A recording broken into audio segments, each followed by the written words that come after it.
গোয়ালের ঝি আমার বিধাতা করেছে কালো আমি করব কি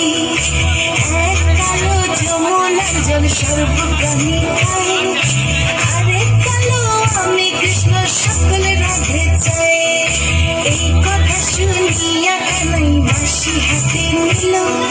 সর্ব হয়ে কালো বাঁশি রাধেকে দোষিল ডান পায়ে দোষিল রাধের বাম পায়ে ধরিল মলম মলম বলে রাধে জমিনে পড়িল মরবে না রাধে মন্ত্র ভালো জানি তুই একখানা ছাড়া দিয়ে বিষ করিব পানি এমন অঙ্গের বিষ যে ঝরিতে পারে সোনারে যমন খানি দান করিব তারে